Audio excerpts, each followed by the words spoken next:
Lord, thank you. Lord, I confess this morning that coming to the Gospel of John, I often really feel inadequate because there's so much depth and there's so much beauty. And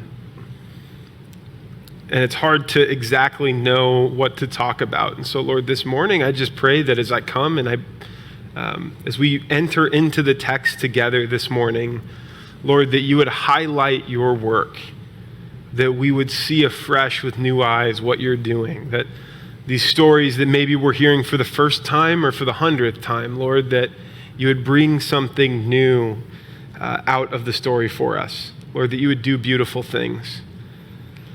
Lord, I pray for ears to hear and eyes to see. And Lord, for me, I pray that they wouldn't be my words, but they would be your words. And that above all else, you would get glory in this place. Lord, we love you and we praise you. It's in your name we pray. Amen.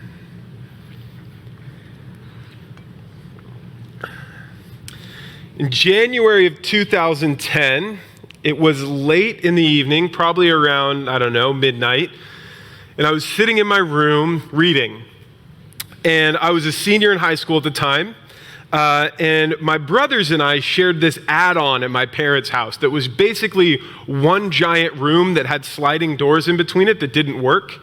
So I just had the side that the sliding doors didn't work on and just told them, don't come across this or I'll kill you, as a good big brother does. And I was sitting in there, though, and my other two brothers are in the other room, and my brother Luke, who's the younger of the two, was asleep, and my brother Stephen, who was a sophomore in high school at the time, kept getting up to go to the bathroom. And he did that like 5 times in 1 hour. Stephen had been sick for a couple of months, and they'd been trying to figure out what was wrong with him, and they'd done a bunch of tests. But that night, I'm sitting there in my room, and I look at him, and for some reason, I'd been praying, and I was like, I think I know what that is. So I grab my glucose meter. I couldn't remember the word for a second, my blood glucose meter. I've been a type 1 diabetic since I was 4 years old. And I said, Stephen, let me just prick your finger really quick and let's see what your blood sugar is. And that, of course, led into a brotherly argument about me using needles on my brother. But eventually I convinced him, hey, let's just check and see. He tests his blood sugar and it says high, which means that your blood sugar is so high that it doesn't read on the meter anymore. And I said, that can't be right. So we put that meter away and we go get another one. And by about the 4th meter in our house, we realized you probably need to go to the hospital. And so we woke up my parents and had to convince them, hey, we just tested Stephen and we think he's diabetic also. That led to Stephen being in the hospital for a few days as they sorted out what that was and what was going on. And it's actually way more common than you think that siblings end up with type 1 diabetes together, even though it's not often genetic. But I remember in that moment just thinking like something had started in my brother's life. There was this moment where all of a sudden became like it wasn't a theoretical thing about Stephen was sick, but now there was something that changed his life.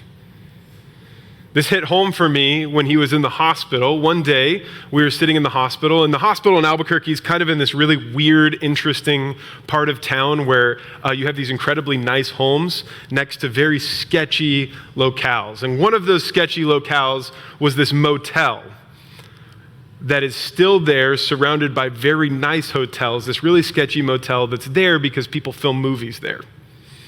And so that day, we're sitting there looking out the window, and all of a sudden we're on the 4th story, and we look down, and we see a film crew show up and start setting up. And I don't know if any of you are fans of Breaking Bad, but they filmed the scene where Walt Jr. and Hank go to the motel so he can scare him straight. And we watched them film that all day. And one of the things, if you've ever been on a film set or ever watched films being made, is that lights, camera, action is a real thing. Action. All of a sudden, all the things you'd prepared for start. Everything that you know becomes reality. I remember in that moment thinking about, and this week thinking about how that was true for both watching a movie being made or a show being made, and also my brother's life at the time. It went from being something you know about to something you actually see in action. You don't have to be in a movie to have these moments. There are times where we move from intellectual exercises of what if to times of actual action. Times where it moves from knowing about something to seeing how that will actually play out in action. A death in the family changes your dynamics. An allergy changes how you eat. A poor grade changes a class. Exercise changes how much you weigh. You decide to give up a vice and it transforms your practices. You have a child and you don't sleep anymore. The list can quite literally go on and on and on and on and on. Because we have these moments where something that was in theory, something that was in thought moves into action. And it changes our realities drastically. So what is it like when action actually takes place? What do we do when the change arrives? What is it like when we move from seeing or knowing about something to seeing how it'll play out? Well, this morning we're pressing on in our series in the Gospel of John. And as we move into the second chapter, we move from knowing about Jesus, who Jesus is, to seeing what he'll actually do with who he is and the power that he has. And as the story proclaims action on his work in the world, we see how Jesus transforms our lives. But to start, we first have to remember where we've been so far. So if you have your Bibles, open up to John chapter 2. And while you're turning there, let me remind you about the context of the book of John. At the height of the Roman Empire, the early church was trying to sort out who they were. It was a fledgling movement built on following the way of Jesus, but it was plagued and it faced various false prophets and teachers, temptations and trials and persecution. And all of this led the early church to wonder if they really knew who Jesus was and what he did, and that they had many questions about what it meant for them to actually follow after him. They struggled with both orthodoxy, right thinking about the way of Jesus, and orthopraxy, right living and following Jesus.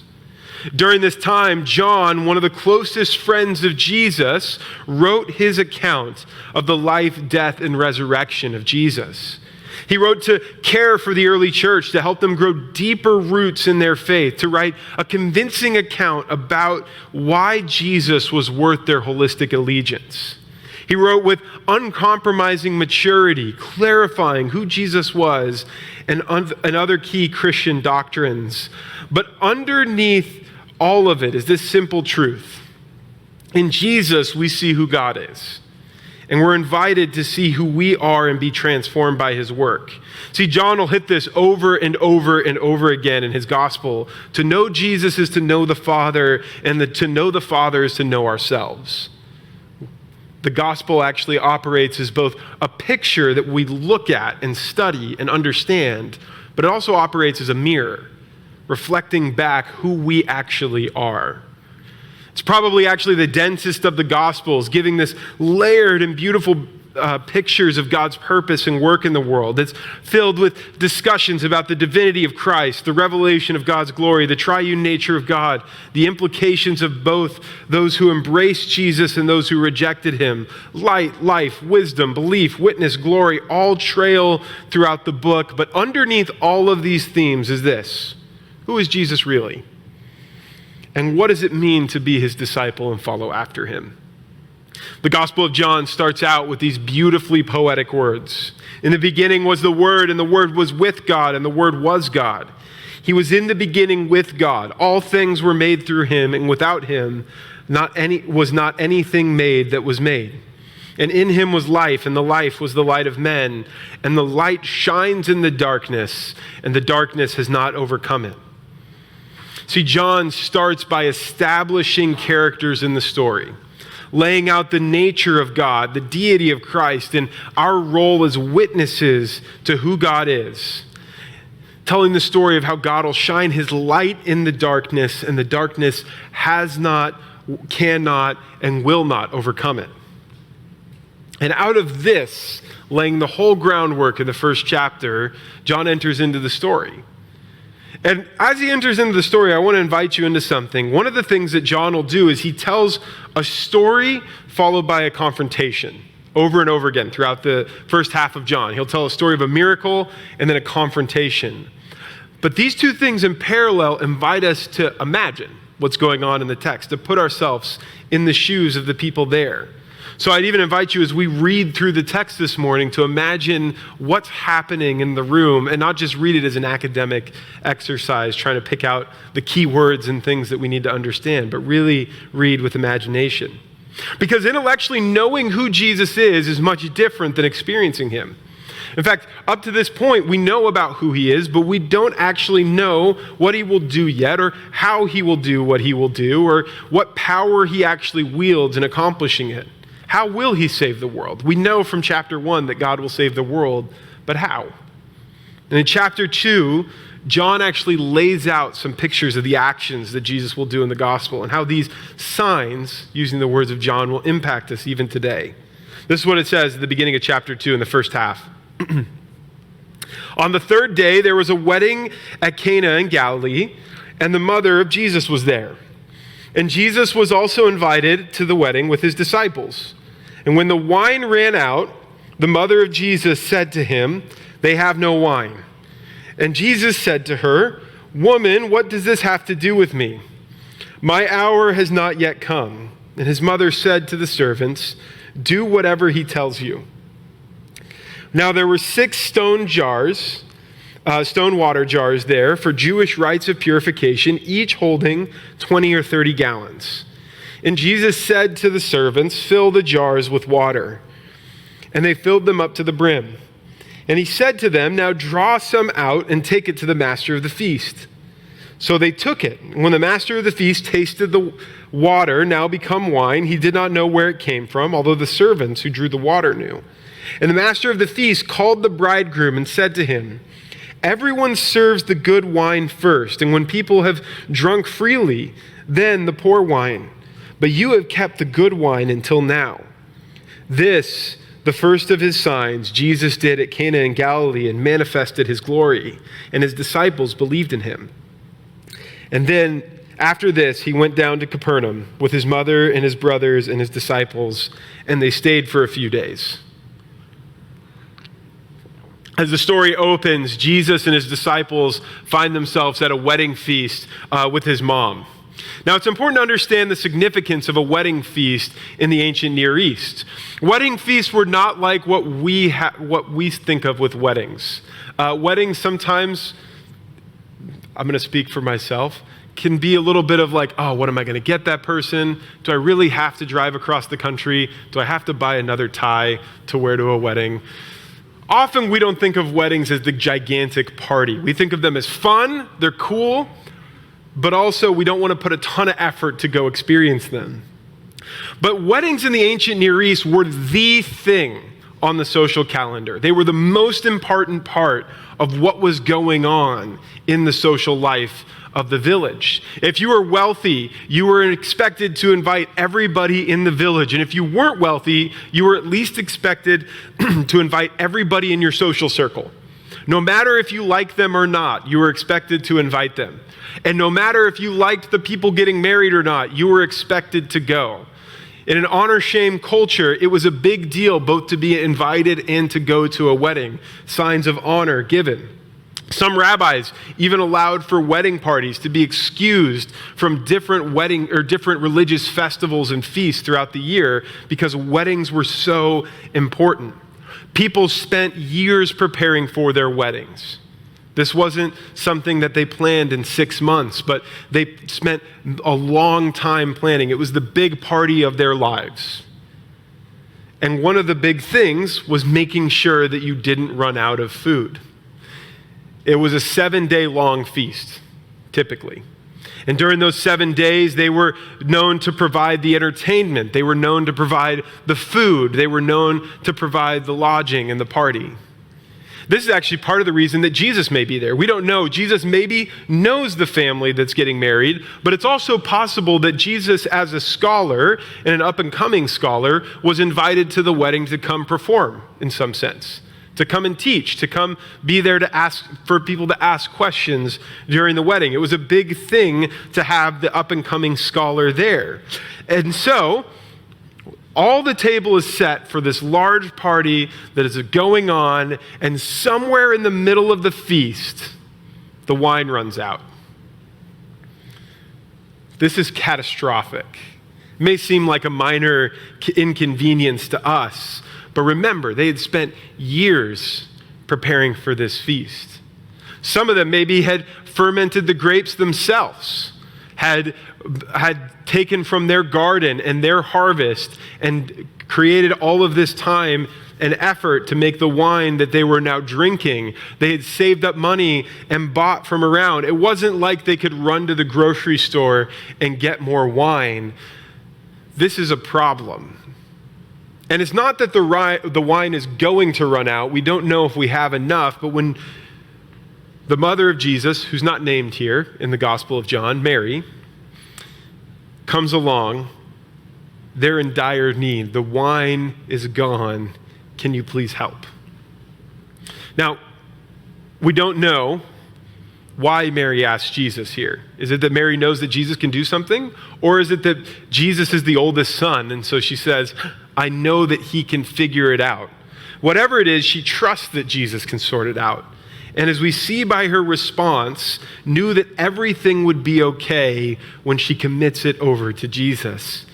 But if we're being honest, the initial interaction is a little bit awkward. She says, hey, the wine's run out. And Jesus says, as any good son does, woman, what does that have to do with me? My time has not yet come.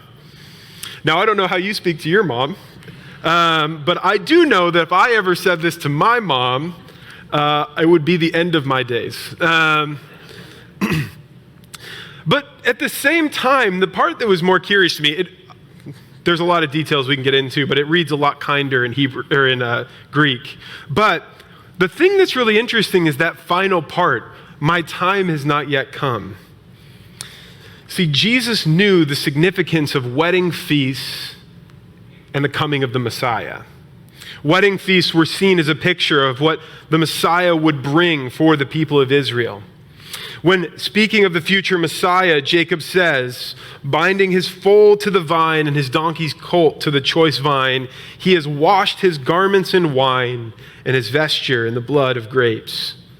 Later on in Amos, the prophet declares the restoration of Israel, writing, behold, the days are coming, declares the Lord, when the plowman shall overtake the reaper and treader of grapes, him who sows the seed. The mountains shall drip sweet wine, and all hills shall flow with it. I will restore the fortunes of my people Israel, and they shall rebuild the ruined cities and inhabit them. They shall plant vineyards and drink their wine.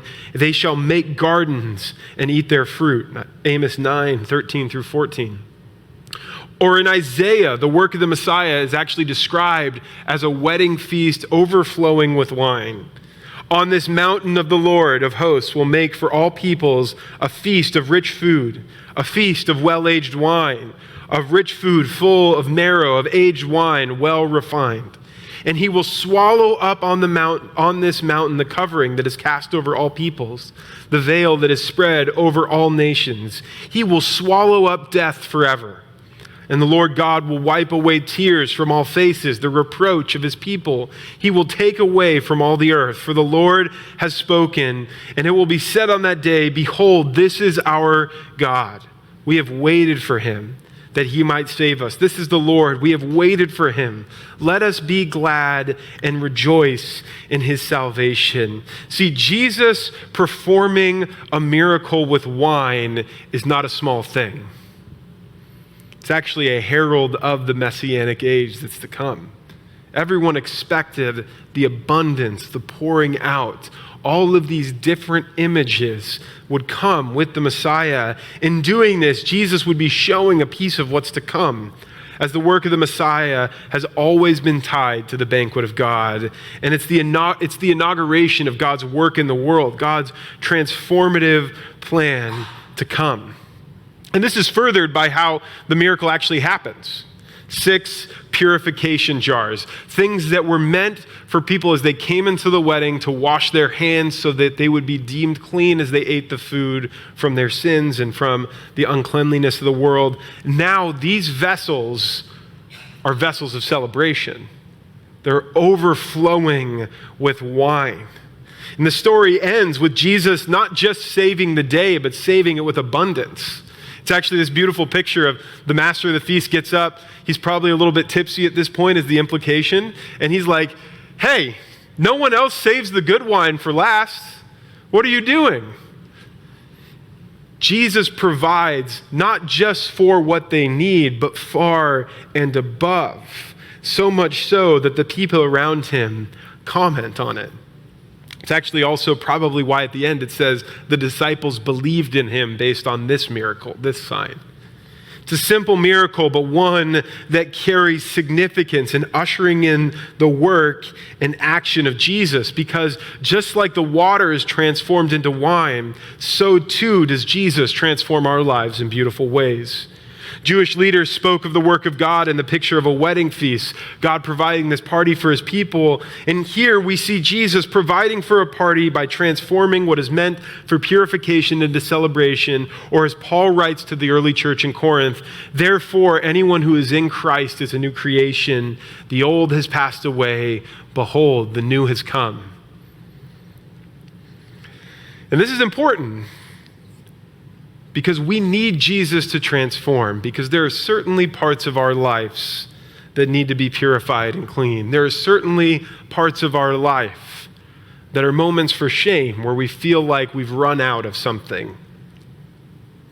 At the end of the day, we sit at the dinner table and we ask about what was your highs and lows of the day around the dinner table. What was the best part and the worst part of your day? And it's interesting because my daughter I've noticed this with her recently, that when you ask her, she can really quickly name the worst part of her day. But she has to really think about what was the best part of her day. I think sometimes it is much easier to remember the moments that cause us shame and guilt and frustration and disappointment and sadness than the things that are worth celebrating. Maybe it's a frustrating day or season at work, or maybe you feel shame about the type of parent you are, the type of student you are. I have done the drive to church before with children. It's been a long time, but I have done the drive to church with children. I know how frustrating that can be. My wife is a much more sanctified woman than I am because of it. Maybe you're disappointed with how things have shaken out in life, especially after you feel like you've done all the right things and this is what you've gotten for it. Or maybe you feel shame because you've done something to injure someone, and no matter what you do, there's no way to fix it. See, we all have parts of our lives that we're just not sure what to do with it. We all have things that need to be purified. But in Jesus, the invitation is not just to be purified, but to be transformed. In Jesus, we have hope, healing, and restoration. See, Jesus can make the old parts of your life new, but it starts with joining in at the wedding feast and trusting him with the deepest of your needs. See, we all need to come to the table of Christ to be transformed by the power and presence of his work. See, Jesus transforms us, turning us from objects of ridicule and shame into children of God. But he's not content with just a one-time transformation in our lives, but rather Jesus wants all of who we are, because it's not merely that Jesus transforms us from the inside out, but it's also that Jesus reorients our worship. The second thing is that Jesus reorients our worship. This is how the second half of the passage goes.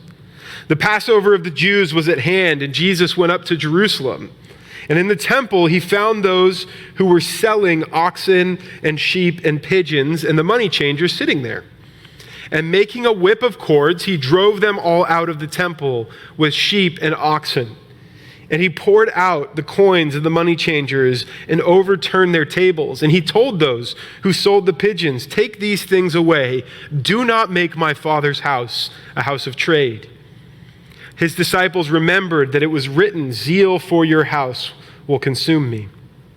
So the Jews said to him, "What sign do you show us for doing these things?" And Jesus answered them, "Destroy this temple, and in 3 days I will raise it up." The Jews then said, "It has taken 46 years to build this temple, and you will raise it up in 3 days?" But he was speaking about the temple of his body. When therefore he was raised from the dead, his disciples remembered that he had said this, and they believed the scripture and the word that Jesus had spoken. Now when he was in Jerusalem at the Passover feast, many believed in his name, but when they saw the signs that he was doing. But Jesus, on his part, did not entrust himself to them because he knew all people and needed no one to bear witness about man, for he himself knew what was in man.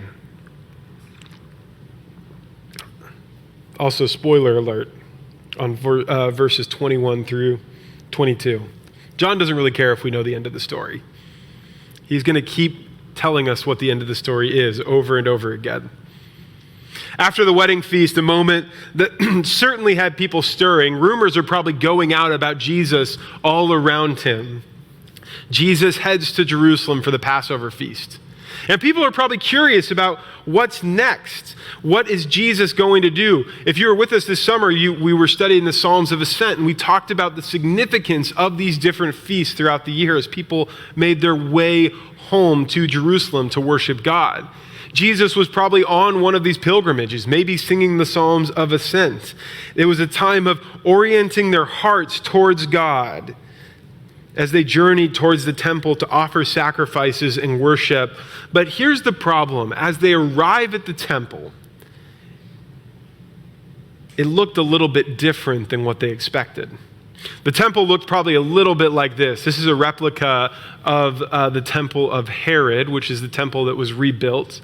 It was a massive structure, but the part that's important to this story is if you see all of the blank space there, that would be the courts.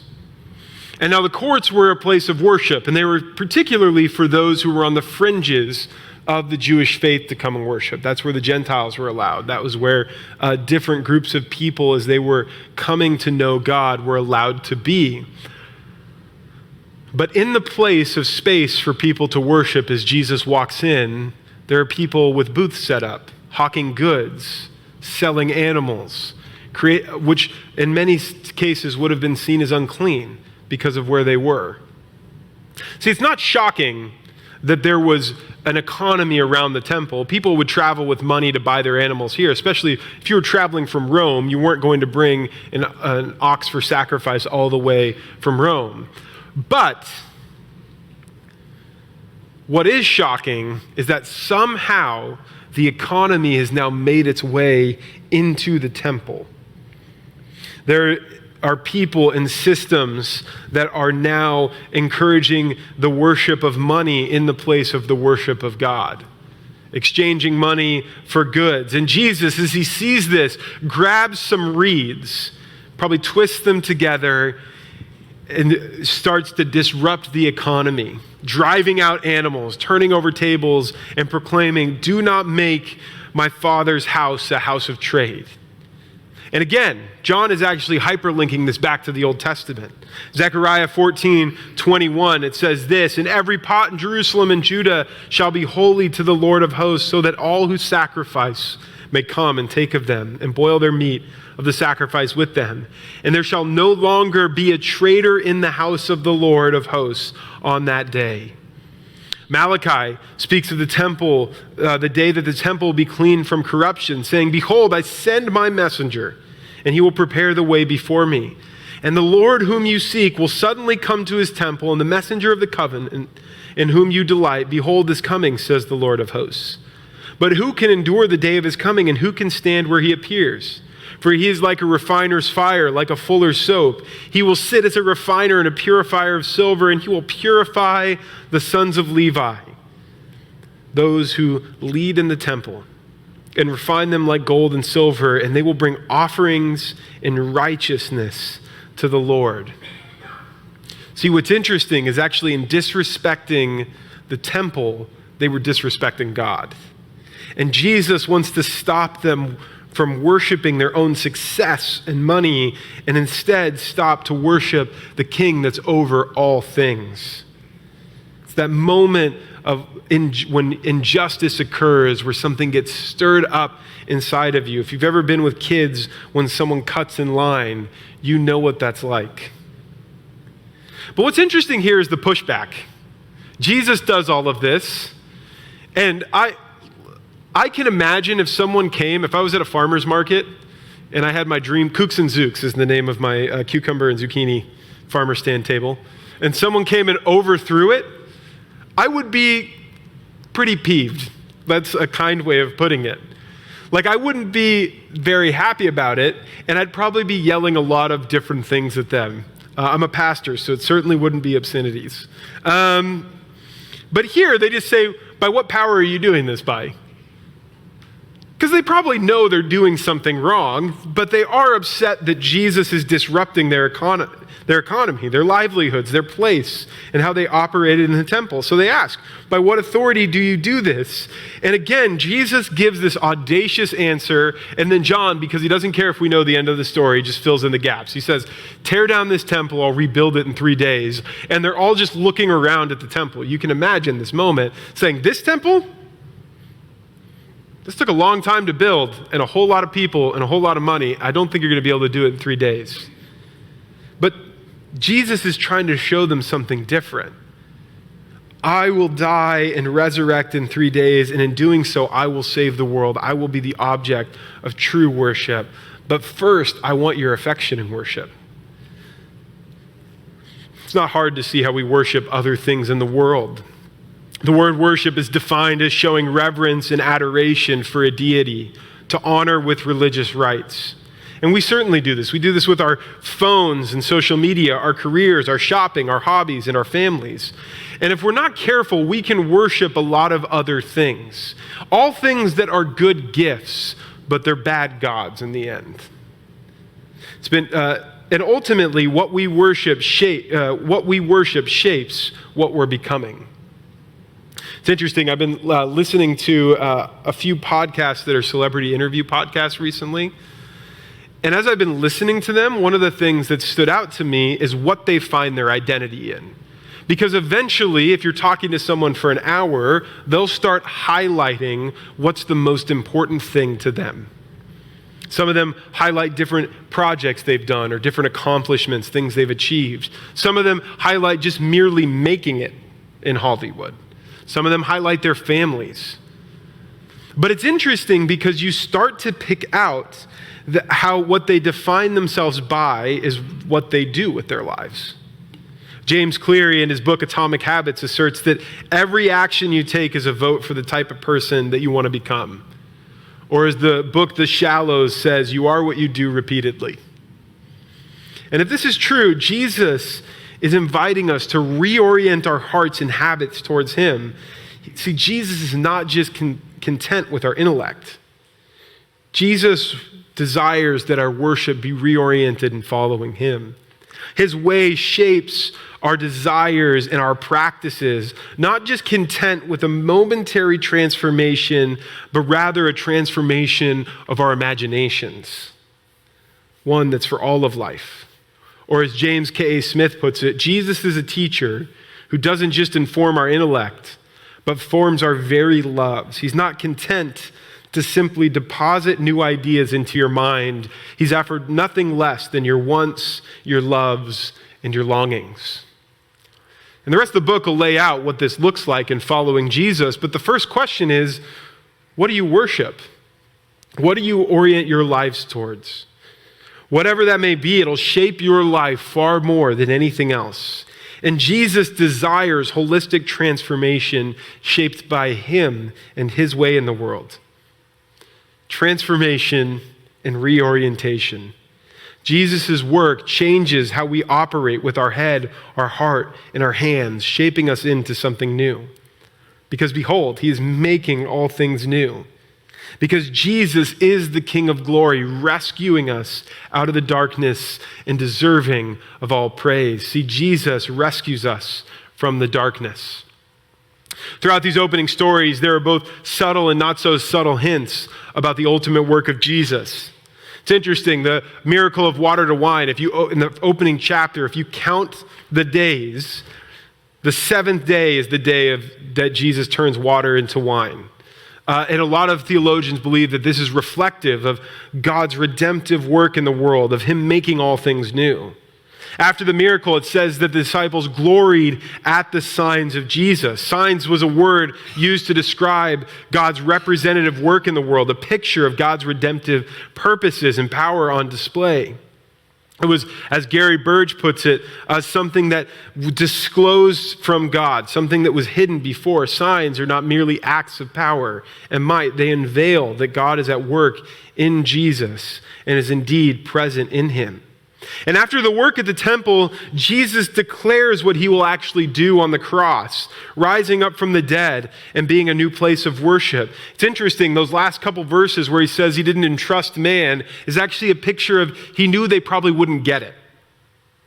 So he waited because he knew one day he would show them what he was actually doing, that he will live the life we could not live and die the death that we should have died in order that he might be the ultimate sacrifice paying for the sins of the world. See, throughout the story, Jesus shows pictures of rescue and redemption, giving examples of how light will shine in the darkness. And this isn't just an intellectual exercise, but rather pictures of God's power on display, that God will rescue and God will overcome. And it may not always feel this way. Certainly we have moments when it does not feel like God shines his light in the darkness. When I sat in the hospital room with my brother, I can tell you that it didn't feel that way.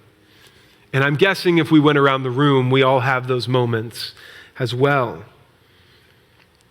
But at the same time, Jesus is in these moments of darkness, Jesus is inviting us to consider ourselves in our relationship with him and trust that he can rescue. Steve Cuss, in his excellent book, The Expectation Gap, puts it this way: I find it helpful to get myself off the treadmill of trying to be like Christ and instead focusing my efforts on dying to self, especially my reactivity and assumptions. Then I focus on who Christ is and what Christ has done and is doing. And that focus is what causes me to worship and encounters Christ. God takes care of the rest. We're invited to come and bring all of who we are and trust that God can meet us there. Again, the story of John is both a picture that we study and a mirror in which we're invited to see ourselves through. This reminded me of the story of St. Augustine. St. Augustine, if you don't know his story, it's a beautiful one that would take a very long time to talk about. But the short version is, when St. Augustine was young, from an early age, his parents knew that he was very bright. He was raised by his mother primarily, and she sent him off to school and prayed that he would know God. And throughout his life, especially in his early years, he pursued every other avenue besides loving God. He committed to other religions, Manichaeism, Stoicism. He became an intellectual teaching at various colleges. He was a brilliant up-and-coming scholar in the Platonic philosophies, and yet he always found that something was missing. It's interesting. His intellect came before his actions. He actually became convinced of the deity of Jesus a number of years before he gave his life over to following Jesus, because he knew that if he was really going to follow Jesus, it didn't just mean knowing who Jesus was intellectually, but giving over his practices to knowing Jesus. And he knew that if he sacrificed that, his life would look different. But eventually he came to a place with trusting that God could transform, that God could reorient, and eventually that God could shine light in the midst of his darkness. Eventually, it led him to write the dichotomy between the city of man that rises and falls and the city of God, which remains true forever, in his words. Are there areas of your life that need to be transformed? Do you need to be reoriented? These words aren't quite enough if we're being honest. Do you need to be reinvigorated, restored, redeemed, relaunched? Do you need to be rescued? See, John and the whole of the Bible are inviting you to gaze and to see the action of Jesus, to know Jesus intellectually, but also to follow him. And the question for you is, will you proclaim action and enter into the active story of God? Let's pray.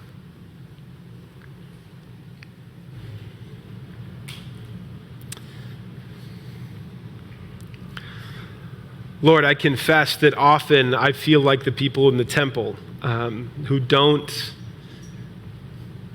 quite yet get what you're doing. Yet at the same time, it's not up to my understanding, but up to your power. And so, Lord, this morning I ask for all of us in here, wherever we're at, whatever we're wrestling with, that God, we would come open-handed and trust you. That we would come open-handed and know that you can transform us from the inside. That, Lord, you can reorient our hearts towards you, that there's an invitation to expose the darkness of our lives into the light and to be utterly changed. Lord, you've called all who follow you children of God. Lord, I ask this morning for anyone in here who doesn't know that reality, or maybe who needs to be reminded of that reality, Lord, that your Spirit would move and work. And Lord, that we would remember the good news of the gospel, that you lived the life we could not live, and you died the death we could not die, and you raised from the dead, that we would be set free both now and in eternity. And Lord, may we rejoice in that truth, remembering that we have been washed clean by your blood. Lord, we love you, we praise you. It's in your name we pray. Amen. Praise God, from whom all blessings flow. Praise him, for the wonders of his love. Praise God, from whom all blessings flow. Praise him, for the wonders of his love, his amazing love. For God so loved the world that he gave us his one and only Son to save. For God so loved the world that he gave us his one and only Son to save us. Whoever believes in him will live forever. The power of hell forever defeated. Now it is well, I'm walking in freedom. For God so loved the world. Bring all your failures, bring your addictions, come lay them down at the foot of the cross. Jesus is waiting, God so